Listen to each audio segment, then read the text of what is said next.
No one ever thinks a drug epidemic like this is going to affect their lives, much less their own home. So we all have these dreams as parents that our kids are going to grow up, they're going to be doctors, lawyers, successful. Tell me about Tommy and when you started to notice something change in his life.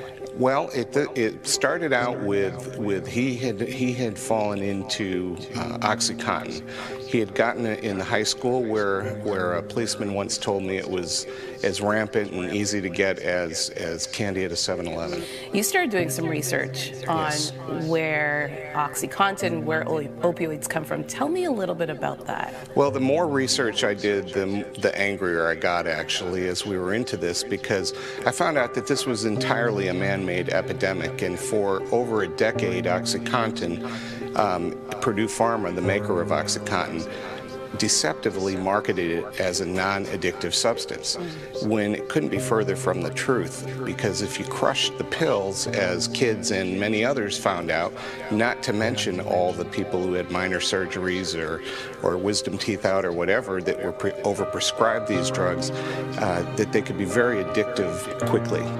Opioids in the pain pill form are essentially synthetic heroin. One's made in a street lab heroin, which carries a huge stigma, and one is made in a pharmaceutical lab.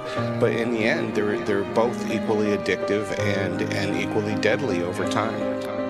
You had an argument with Tommy and he ran away one evening, and you ended up following him into a barracks kind of area in your town. That's when it started to really hit home that Tommy had a severe problem. Right. As the first few days when he was missing, and we were searching for him every day, and we're not talking 24 hours, it was more, past 72 hours, that's when we really started to realize what a life and death struggle we were in. Pills and needles, the relentless fight to save my son from opioid addiction.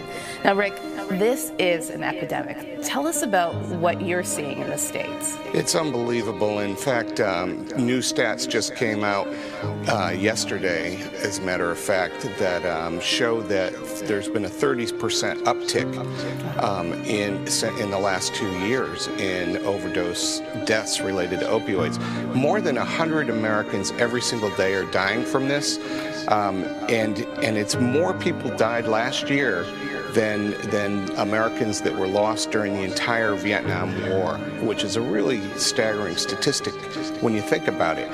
Yet we see no one marching in the street on this issue. And a lot of that has to do with the stigma around the word heroin, and people not equating pill form opioid as synthetic heroin, which indeed it is. Unfortunately, this scourge is hitting every walk of life. It doesn't matter whether you're poor or middle class or wealthy, or whether you're rural or suburban or urban. It's an equal opportunity destroyer. The Opioid Era.